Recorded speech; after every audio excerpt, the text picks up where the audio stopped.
ఏ మనిషి అయినా ప్రాథమిక అవసరాలు తీరిన తర్వాత గుర్తింపు, గౌరవం కోసం ఆరాటపడతాడు.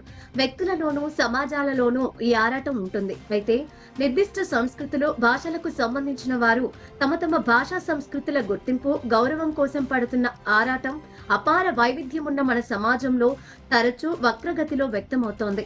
నేను చూసిన ఒక వీడియోలో ఒక వ్యక్తిని మరాఠీ భాష మాట్లాడి తీరాలని ఒక యువతి నిక్కచ్చిగా చెబుతోంది. తాను హిందీ మాత్రమే మాట్లాడగలనని, మనం భారతదేశంలో ఉన్నాం కనుక మనమందరం హిందీలో మాట్లాడుకోవాలని ఆ ఇతర వ్యక్తి సమాధానం ఇచ్చాడు. ఇరువురి మధ్య వాద ప్రతివాదాలు ప్రారంభమయ్యాయి. అంతిమంగా వారిరువురి వాగ్యుద్ధం ఆంగ్ల భాషలో కొనసాగింది. ఆ మరాఠీ యువతి, హిందీ భాషీయుడి మధ్య మాటల యుద్ధం సమంజసమైనదేనా?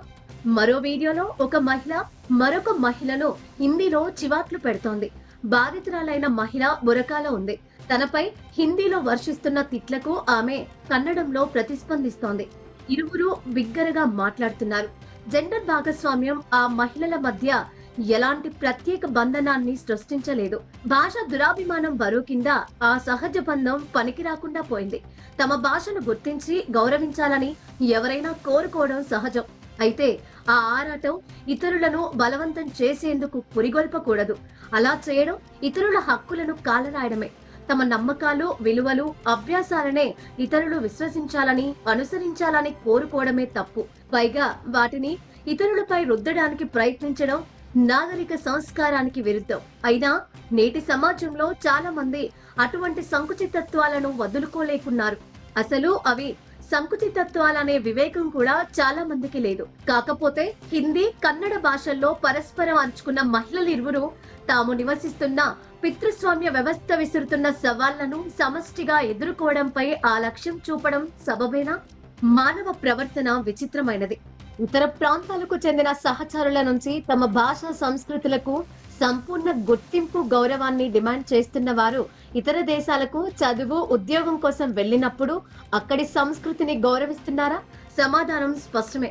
ఈ తరహా విద్యావంతులు విదేశీ సమాజాలలో ఉన్నప్పుడు తమకొక నిర్దిష్టమైన గుర్తింపు, గౌరవాన్ని పొందేందుకు ఎంతగా ఆరాట పడతారో చెప్పనవసరం లేదు.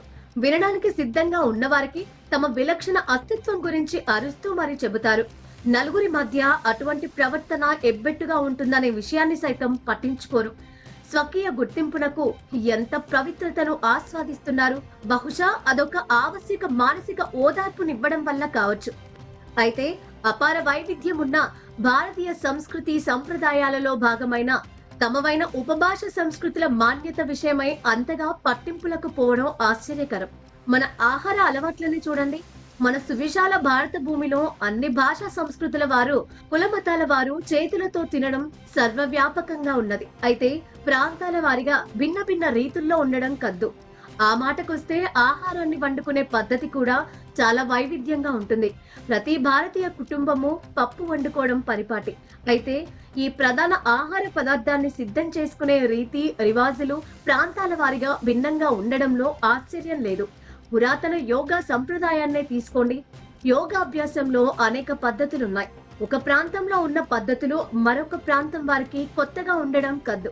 అలాగే స్త్రీల చీరకట్టు, అద్భుతమైన వైవిధ్యం ఉన్న స్త్రీల వస్త్రధారణ ఇది. చీరకట్టు సౌందర్య శోభలో కూడా అందమైన వైవిధ్యం ఉంది. భారతీయులందరికీ నోరూరించే పుచ్కా అనే స్ట్రీట్ ఫుడ్ బహుళ రుచులతో ఉంటుంది. గోల్గప్ప, జల్పూరి తదితర ప్రాంతీయ నామాలతో సుప్రసిద్ధమైన ఈ స్నాక్ ను వివిధ ప్రాంతాల వారు వివిధ రీతుల్లో వండుకుంటారు.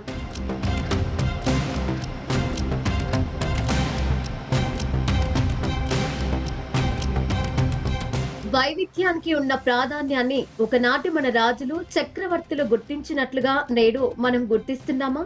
శివాజీ మహారాజ్ సైన్యంలో ముస్లింలు పెద్ద సంఖ్యలో ఉన్నారు.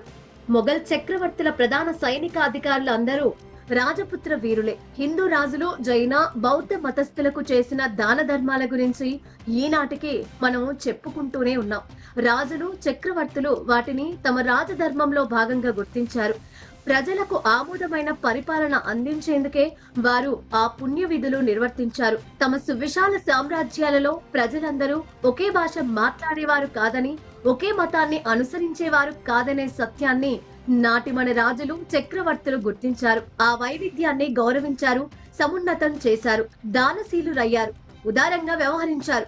బహుళ సంస్కృతి సంప్రదాయాలను పోషించి పెంపొందించారు. దేశ దేశాల సార్థవాహులు ఈ భారత భూమికి వచ్చేందుకు సానుకూల పరిస్థితులు కల్పించారు. అపార వైవిధ్యం అలరారుతుండగా ఒకే విధమైన జీవన రీతులు లేదా సజాతీయతను కీర్తించడం ఎందుకు? సారూప్యతకు స్థిరమైన సార్వత్రిక నిర్వచనం లేదు. ఒక విషయాన్ని ఏ ఇద్దరు వ్యక్తులు ఒకే దృక్కోణం నుంచి చూడరు. సజాతీయత సందర్భోచితమైనది, భావోద్వేగమైనది. అది సామాజిక, రాజకీయ శక్తులతో ప్రభావితం అవుతుంది. ముఖ్యంగా రాజకీయ వర్గాలు దానిని తమ స్వార్థ ప్రయోజనాలకు నేర్పుగా ఉపయోగించుకోవడం కద్దు. ఎన్నికలలో గెలవడం ముఖ్యం కదా. స్పష్టమైన, ఖచ్చితమైన విధానాలు ఎన్నికలలో విజయాలకు దోహదం చేయవు.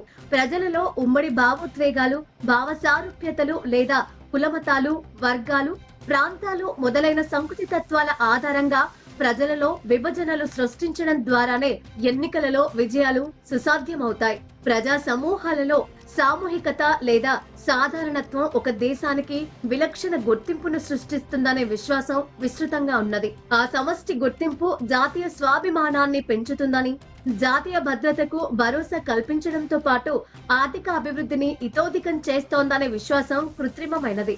బూటకపు విశ్వాసాలు ఏ సమాజానికి ఎటువంటి ఉపకారము చేయవు. ఒక సమాజంలో సజాతీయతకు ఆరాటపడితే సరిపోదు, దానిని అమలుపరచవలసిన అవసరం ఉన్నది. ఎందుకంటే సజాతీయత దానికదే ఒక ఏకీకృత శక్తి కాలేదు.